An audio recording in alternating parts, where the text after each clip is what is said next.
Kung may hahadlang sa pagmamahalan ninyo ni Rowel, paano mo ito paglalaban? Wala pa na kayo maglalaban. Hindi ko pa yun nalaman. Hindi ko pa alam. Ano yung paglalaban? Kung may hahadlang sa inyo. Di, ipaglaban. Kahit maraming hadlang. Kaya naman pati ang magsasama, hindi naman sila. Hindi naman ibang tao. Kung mahal yung isa't isa, syempre hindi ka papayag na anong tawag doon? May, Pahirap na ito ng pera pa? yung masira kayong dalawa. Hindi mo hayaang mangyari yun na Kaya, hanggat kaya mo, ipaglaban mo. Tama. Kahit masakit na, kahit sobrang nakakasakit na yung mga taong nasa paligid mo, kahit kung ano yung sinasabi, kung mahal mo, ipaglaban mo pa rin. Wow. Paglalabang ka, bro. Turn natin si Lord doon. Gagawa siya ng way, no? Gagawa siya ng way kung paano niya ma-resolve yung konting problema lang Yes. or yung pagsubok. Diba, yung sabi niya, yung put God in the center. Mga pagsubok, normal lang yan sa buhay natin, di ba? Na maranasan, may pagdadaanan. Siyempre, ang una nating gagawin, mga challenges sa buhay natin, di ba? Pinagalo ko lang. Di ba, siyempre, ang gagawin ko bilang isang lalaki is harapin yung mga pagsubok. Siyempre, pag-usapan kung ano mga pagsubok yun, kung pagsubok man sa amin dito sa amin ni Rachel. Yeah. Siyempre, dapat open siya, open ako kung ano mga hindi namin pagkaintindihan, kung ano mga problema dyan, mga pagsubok namin. Kaya, ayun, ang gagawin ko, siyempre, yun yan magiging ma-resolve kung wala yung guidance Lord. Siyempre, problema tayo or yung pagsubok. Tawag natin naman. Yung sa akin natin yung problema natin sa kanya, put them in the center. Kasi, Relationship. para mas lalo pang God bless, gagawin at pagkinabahin sa hamon Morning, ng panahon. morning. At isang mapagpalang araw po muna sa lahat. At dito nga po ay gagawa natin ng reaction video yung part 4 ni Vincent Calyada last 2 years ago, no, na ito yung isa sa dahilan siguro mga balbas kung bakit nag-trigger or nagalit na ayaw at umayaw itong mga viewers. Di ba? Kasi meron kasi silang ipinangako. Ano ba ang pinangako? Ay, di ba mga balbas natin? So dito, magbibigay tayo ng reaction patungkol dito. No? So, bakit kasi, una, bakit, at ito pala, ito nga ba ang dahilan kung bakit galit na galit yung mga supporters dati na nagiging basher ngayon, no? At meron din kasing basher na hindi pa nakamove on at talagang nasaktan, no? Nasaktan sila dahil minahal nila ang Rock, or yung babae o yung lalaki, no? Hindi natin alam eh. So, dito ay, syempre, di ba, yung galit ay nandiyan na. Yun yung pangatlo eh. Nagmahal tapos di ba nasaktan. Naman din nagalit, no? So doon sa ito, no, yung girl at boy na gagawin natin ng reaction. So doon kasi mga balbas, bakit? Kasi nangako kayo. Yun eh. Nangako kayo tapos may mga sinasabi kayo diyan na umaasa ng 100% yung mga viewers nyo, yung mga diehard loyal fan nyo dito sa inyo. Di ba? Kaya, bakit kasi ako, sabihin nyo KJ or OA ako rito sa pagre-reaction ko bahala kayo sa buhay nyo, basta ako magre-reaction ako kasi naka-public or, di ba? Wala itong sino bang mag-reaction? Yung iba, hindi na, kasi wala lang di ba? Bawal ba or hindi?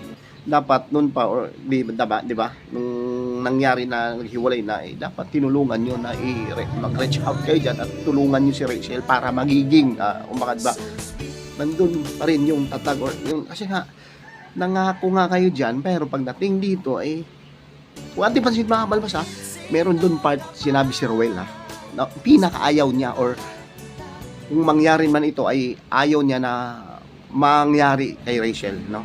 Doon sa sarili kasi nagtatanungan to may mga interviews, di ba? Kung pag i-refresh nyo mga balbas, so ang problema hindi ito natupad, hindi ito nangyari, di ba?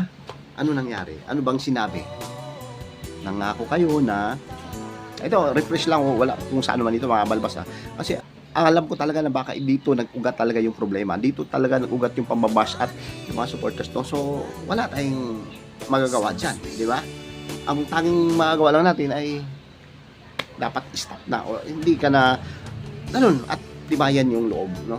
Yung dibdib ba, kasi dinidibdib kasi ng girl madalas, or yung kasi nga ito, makikita natin dito na hindi siya magpapa-apekto, no? So kung mayroon man hahadlang, ay lalabanan. Eh, yung sinasabi niya dito eh. Wala, diba? Tapos darating yung time na, uy, yung pagsubok natin, ipagdaanin pa rin natin. Diba? Mag-serve yun as a lesson sa amin. Mag-serve yun as, para maging strong kami, then, para sa hinahangad, or para the next future.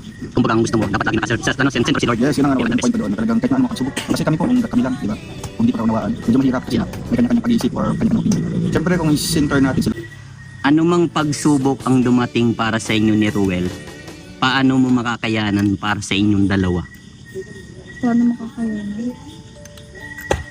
Katulad nga po yung sinabi nilang Ga, hindi naman po ibibigay sa yung pagsubok na yun kung hindi mo kaya. Kung hindi nyo kaya. Tsaka lahat naman ng pagsubok talagang dumadating sa tao. Tsaka ano po, magtiwala lang kay Lord, syempre. Tapos, ayun nga po, tiwala. Tiwala lang. Tiwala. Hindi mawala yung tiwala dapat. Tiwala sa isa't isa. Tiwala din kay Lord. Yes, syempre. Yan ang number one. Dapat lagi. Tama yung sinabi ni parang Ruel na i-center lagi si Lord. Kahit anong pagsubok ang dumating sa atin, dapat andyan lagi si Lord. Ano? At syempre, dapat pinag-uusapan din ninyong dalawa. open kayong dalawa. Yes, open kayo sa isa't isa. Okay. Pagdating naman ni Roel ay hindi niya pwedeng mangyari, at nangako siya na hindi mangyari yung ito, no? Pero nangyari, mas matindi pa dahil naghiwalay sila, no? Yung mga balakid sa buhay, pagsubok, challenges na sinasabi ay, pero nakapagtaka lang, bakit doon lang sa babae? Very unfair daw, no? Very unfair, allegedly, mga balbas. Ang sabi ng iba na nag-reaction dahil bakit? At bakit si Ruel ay hindi na-ibash patungkol sa ganitong issue na ito, no? So, yun po, mga balbas, no? So, dako naman tayo dun sa mamaya, gagawin din natin reaction or baka, di ba?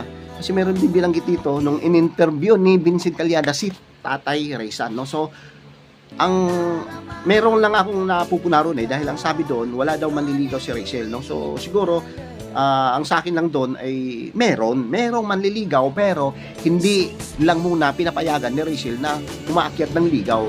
Pero, meron, no? Diba?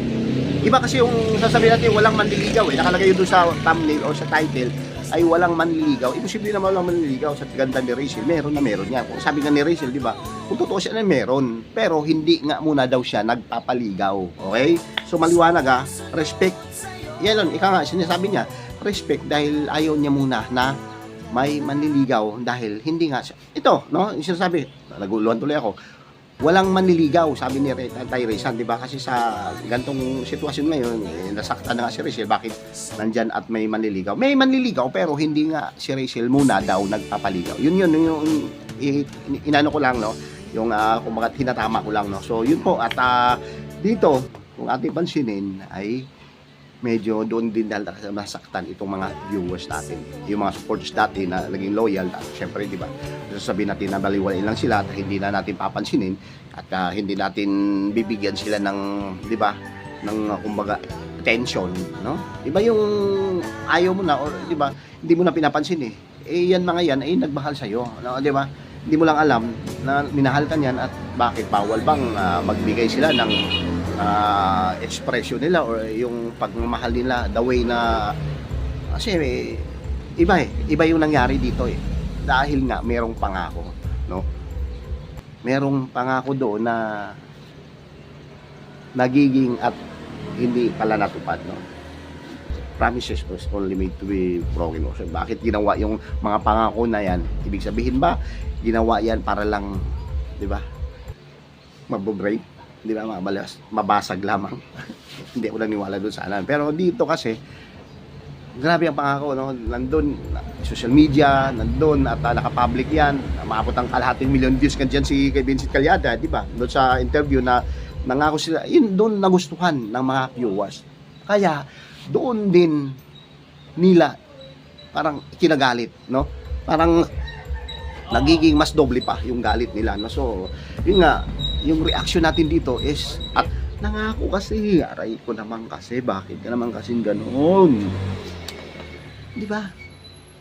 Tapos sabi nyo pa, Hindi, ako sa akin okay lang kung hindi kayo manonood sa akin dahil ni talagang lumang ano na to di ba, video. Pero andun kasi yung kung ating yung konektado kasi ito dun sa issue ngayon, di ba?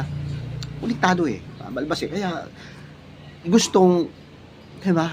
Gusto ko lang ibigay sa inyo kung kasi nga nangako no? Bakit naman kasi ganon yung hadlang o mga hadlang, may mga challenges na sinasabi din ng boy na naalalabanan nila yan, no? Yung mga challenges na yan, kayang-kaya nila yan. Dalawa sila, Oo, kung ano man problema, mag-uusap ng maayos. Kung ano man problema, magiging makatatag, Pagdating naman sa mga basher, kailangan lakas ng dibdib mo. Yan, may mga payo si boy doon kay girl, di ba? Pero paano na ang nangyari kasi ay kayo na mismo, no? Kayo ay yung may problema, ay yung hindi ko alam, no? Di ba? So ano bang gagawin? Ano gagawin? Para lang maibalik yung dati or maibalik yung speechless ako dito mabalbas dahil pati ako naguguluhan na dahil meron kasi pinangako di ba? Listing buhay. Ay, sorry. Bakit naman kasi kayo nangako dyan? Hindi sa akin lang naman magtulungan tayo dito, tulungan natin to resolve nito kasi sabi nyo nga lahat ng problema kung nandyan center of attraction ng dito, no? Kayang-kaya, di ba? Pero ang problema nga yan, ilang linggo na ay hindi pa rin kayo nagbigay ng inyong magandang paliwanag at puro na lang nasasaktan kayo the way at sa mukha, sa aura nyo ay talagang hindi ano kayo yung parang nanahimik, no, di ba? Na hindi naman dapat, no? Kung may masama loob ay nasaktan kayo magbigay buhos ano nyo, no? Reach out kayo, magbigay kayo ng yung pag-public kayo mensahe. Simple as that, no? Di ba? Kasi ang problema ngayon, sa opinion ko rito, mahihirapan yata, no? Mahirapan yata kasi nga pinapatagal, no? Kung ang tagal nito, mas baka mamaya, kung pinapatagal, ay baka mamaya lalala pa, no? Di ba? Hanggang sa dumating sa punto na ang pagbabash, nandiyan lahat, no? Pero sa ngayon, nakita natin si Risha ay talagang nakamupunta, no? Itong girl, no? At nakita natin na mayroon siyang panibago or, di ba? May mga ginagawa siya na nakakabuti at sabi nga ni Tanya Risha, mas doble pa ang saya. Doble pa daw ang saya, no?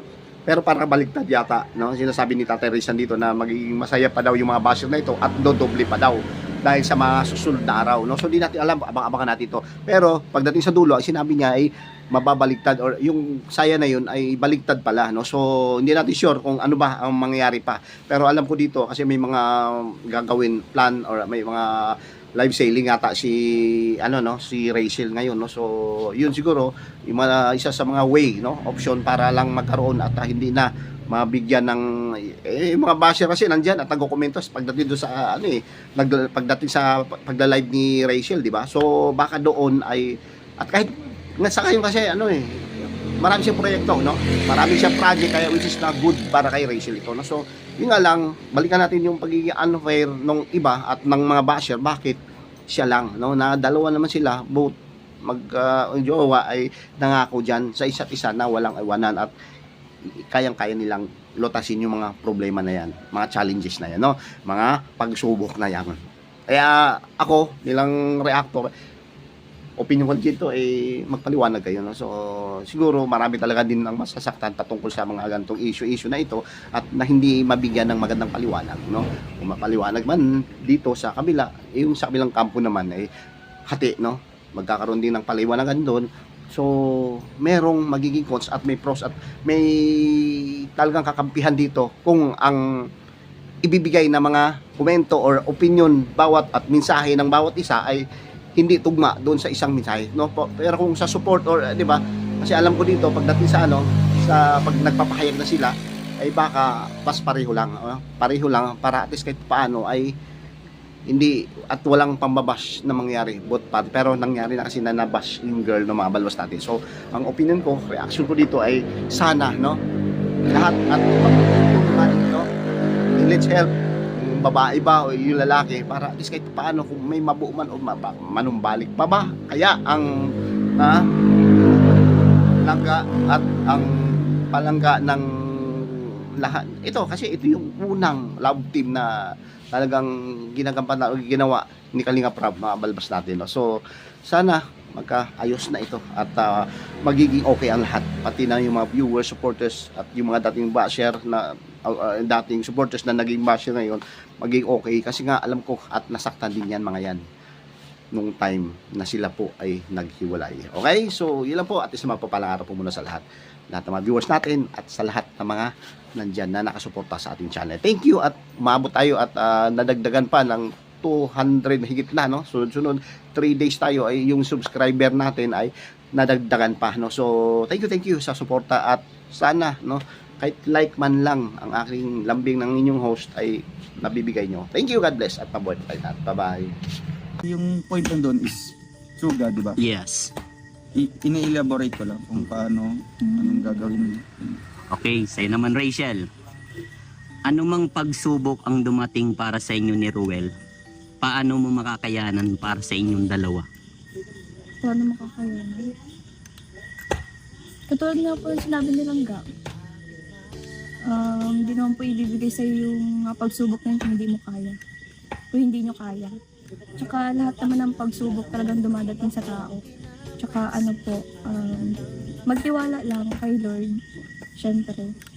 Tapos, ayun nga po, tiwala. Tiwala lang. Hindi mawawala yung tiwala dapat. Tiwala sa isa't isa. Tiwala din kay Lord. Yes, syempre. Yan ang number 1 dapat lagi. Tama yung sinabi ni parang Ruel na center lagi si Lord. Kahit anong pagsubok ang dumating sa atin, dapat andyan lagi si Lord, ano? At syempre, dapat pinag-uusapan din ninyong dalawa. Open kayong dalawa. Yes, open kayo sa isa't isa. Okay, Jack and Poy, number 3. Hindi ka kaya. Try mo ang jacket. Try mo ako lagi. Jack and Poy.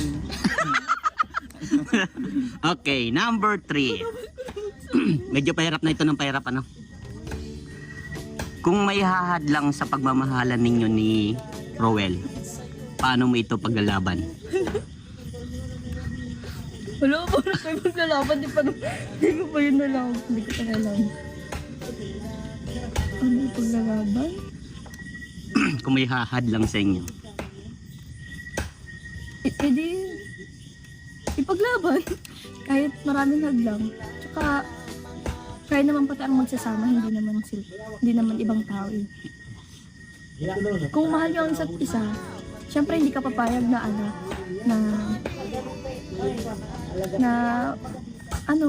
tawag doon? May, Pahirap na ito ng pahirap, ha? yung masira kayong dalawa. Hindi mo hayaang mangyari yun na Kaya, hanggat kaya mo, ipaglaban mo. Tama. Kahit masakit na, kahit sobrang nakakasakit na yung mga taong nasa paligid mo, kahit kung ano-ano yung sinasabi, kung mahal mo, ipaglaban mo pa rin. Wow. Paglalabang ka, bro. Ito, sigurado ito kay Roel, mas maano ito eh. Grabe din to eh. Tanong. Ah.